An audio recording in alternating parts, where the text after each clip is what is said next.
We are very lucky to have the man of the match of these elections, Omar Abdullah. Thank you very, very much for joining us, and congratulations. Honestly, what a victory! What a victory! And you can see you're looking Thank you very relieved much, and Dr. happy. Roy. Thank you. Really, God bless you. But really, one of the Uh, biggest. I, Sorry, go ahead. no, please go ahead. No, I don't know if you agree with us that we see it as one of the biggest votes for democracy. A shout out against Article 370 and a vote for freedom of speech and of movement. No doubt that this vote is a vote against everything that has happened to Jammu and Kashmir in the last 5-6 years.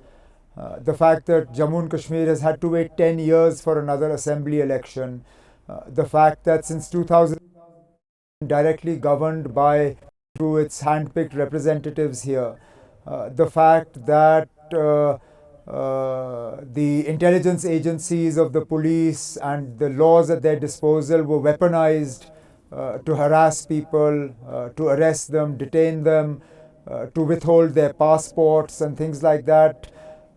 This is a vote against all that and so much more. Now, you've got one of the biggest challenges. You had faced a lot of challenges in your life and done remarkably well. I think I did tweet once 20 years ago that Omar for PM. Actually, I also tweeted Dhoni for PM. But but you do have a difficult task ahead. The people want jobs, they want development, they want better roads on the one hand. That's the pressure on you. On the other hand, the central government, the BJP, wants to regain Kashmir. And they're going to put a lot of pressure on you. How are you going to balance these two?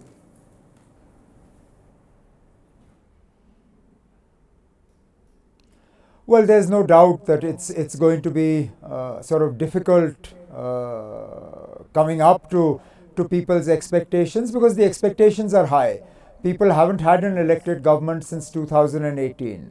That said, we have been honest with the people in terms of the difficulties that we're going to face, particularly initially, given that we are a union territory and not a full-fledged state. That said, I believe that the incoming government, the incoming chief minister, has a responsibility to establish a good working relationship with the union government. I don't think an antagonistic relationship is in the interest either of the incoming state government or the union government. Jammu and Kashmir is not like any other part of the country. Our challenges are more, the difficulties we face, particularly because of our neighborhood, are more. And therefore, I think that the BJP would be sort of well advised to put aside the usual way in which they handle opposition territories and look at Jammu and Kashmir as a way perhaps to rewrite the book and actually commit itself to sort of re-energize federalism in the country. And we have some sort of cooperative and meaningful understanding relationship between Jammu and Kashmir and the government of India. Right, exactly. If I may ask a question as well. Omar, hi, this is Maya Mirchandani from the Decoder Studios in Delhi. First of all, congratulations on winning both Gandarbal and Badgam. I'd like to ask you, how in your elected assembly and the government that you hope to form, you're going to be able to balance the question and the issues around representation for Jammu, given the way the elections have stacked up and the results have stacked up today?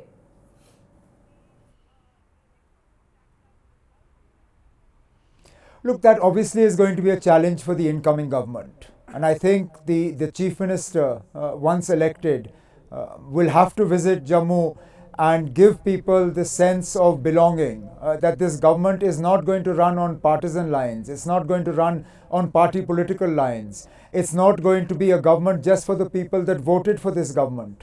It's not going to be a government just for the constituencies that make up this government. This is going to be a government for the 1.4 crore people that belong to Jammu and Kashmir. So this government that will come into being in the next few days is going to be as much as our government for the people who voted for the BJP as it is going to be a government for the people who voted for the National Conference or the Congress.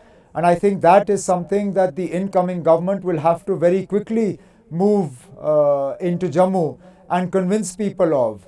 We don't have another election of this nature in Jammu and Kashmir for the next 5 years, hopefully. Parliament is 4.5 years away.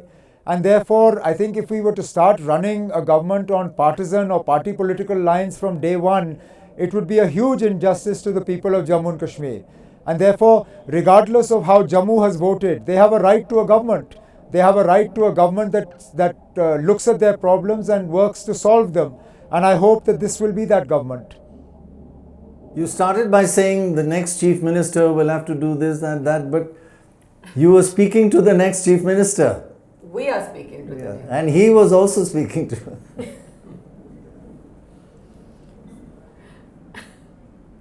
Well, you know how these things are, as in the legislative party has to meet, it has to elect its leader, then the alliance has to choose its leader. So I'm not presuming anything. Let's wait and see what happens. Well, the people have spoken and the people have made you. But let me ask you one more thing. There's been a certain amount of calm in Kashmir. Tourism has gone up, shops remain open. But everybody we've spoken to, they say this has happened really because it's more like a police state. Army all over the streets.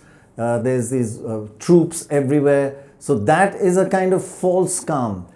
Will the army remain on the streets or will they be removed? And is the calm because of the troops really?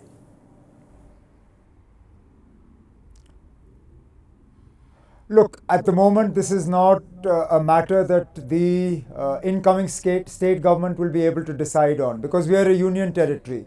Security, law and order, these are all matters that the Lieutenant Governor is vested with. That said, I hope that we can move away from this belief that Jammu and Kashmir is calm because it's an enforced calm. I hope the incoming government is able to make people a partner in this peace. That people feel that this calm, this peace is actually to their advantage and that it comes from within and not through the barrel of a gun. Omar, if I can just jump in very quickly, I know you said that it's in everybody's interest, the centers and the states' interest to work together with the new elected government.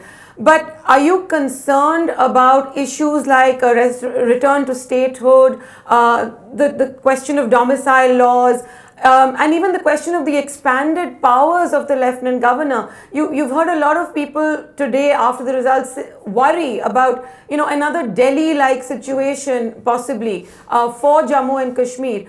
I know it's early and today is a night for celebration for you, but there's also all this in the background, I'm sure.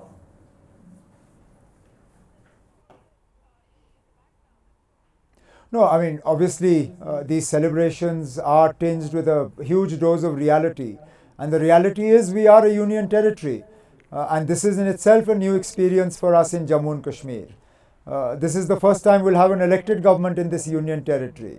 But more importantly, look, it's not for nothing that we say the Honorable Prime Minister. I would like to believe that he is an honorable man. And when he says that Jammu and Kashmir will be given statehood, he means it. I don't recall a single speech of the Honorable Prime Ministers or the Honorable Home Minister or any other senior minister in the Government of India saying that Jammu and Kashmir will only get statehood if the BJP is elected to power, or Jammu and Kashmir will only get statehood if the BJP is a part of the government in Jammu and Kashmir. The Honorable Prime Minister said that Jammu and Kashmir will get statehood after the elections. The elections are over, the people have spoken. I think this is the most appropriate time for the Government of India to say, well, okay, well done, people of Jammu and Kashmir. You came out, you participated in large numbers, you have reinforced your commitment to democracy, and here is your state, and run it in the best interest of the people of Jammu and Kashmir. Mr. Abdullah, this is Dorab Sapariwala from the studio. My question is that in the last 30 or 40 years, there's rarely been a time when the BJP has been in government Now BJP is a strong party in Jammu. If a party does never have a chance of being in government, despite the fact the government is a good government, does it not in fact alienate people? I mean, democracy means some amount of possibility of my being in government. If I see no possibility of being in government, does that cause a kind of dissonance that weakens our democracy?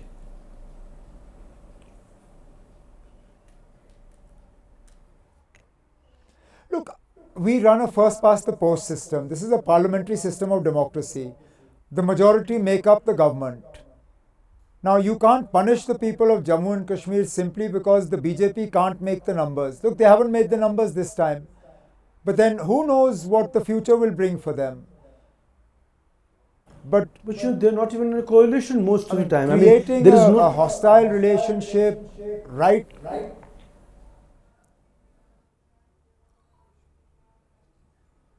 Sorry, there's a time lag. That's why I ended up interrupting you. No, Yes, please go there is ahead. a time lag. Yes. So, Omar, I think the way you've spoken, clearly the people have a lot of faith in you, and what you're saying is really coming from your heart. Of course, it's going to be difficult to implement. You know, the turnout you were mentioning, turnout was high, there was enthusiasm, there's a lot of hope. It's going to be difficult to meet you, as you mentioned, the voters' expectations. Does that worry you? Because how are you going to ensure investment into Kashmir? How are you going to ensure tourism carries on? All these factors that meet the people's new expectations with you as Chief Minister and your party in power. Look, we will do the absolute best that we can. We will do everything possible to make sure Jammu and Kashmir remains peaceful, Jammu and Kashmir remains calm, and Jammu and Kashmir starts enjoying the benefits of having a representative government, a government in which their voice is heard, a government in which they feel they are participating. And we hope that the people of Jammu and Kashmir will also at the same time understand that they've given us a mandate for 5 years, not 5 days, 5 weeks or 5 months, for 5 years. And at the end of those 5 years, we'll go back to the people with our report card. And we hope that there will be more pluses than minuses. Right, Omar Abdullah, many congratulations. I know there's a lot of pressure. Everybody wants to talk to you, and we're just so happy and honored that you've spoken to us. And again, congratulations to you. But I want to remind you one thing in life. It is not who you are. It is whose you are. Just remember that. So congratulations to your father. Thank you I will remember that. Thank you very much. I'll pass those on to him. Thanks a lot, Dr. Roy. And Omar, just very quickly on that note, I think your grandmother had given an interview before she passed away where she said that she saw in you Sheikh Abdullah. Now, I don't know if this is true or it's going to bear itself out in the future, but she definitely saw you having sort of the framework of Sheikh Abdullah, and I mean, all good luck to you. Basically, nothing to do with you, it's all your genes. It's all your genes. Yeah. You know, Maya, I have enough pressure on me at the moment without having to try and fill shoes that I am absolutely not geared up to fill. All right. No, we are saying it's whose you are, so you can blame it on them. All your ancestors, you're the wrong genes, you know. Yeah. All the right things are yours, all the wrong things are your genes.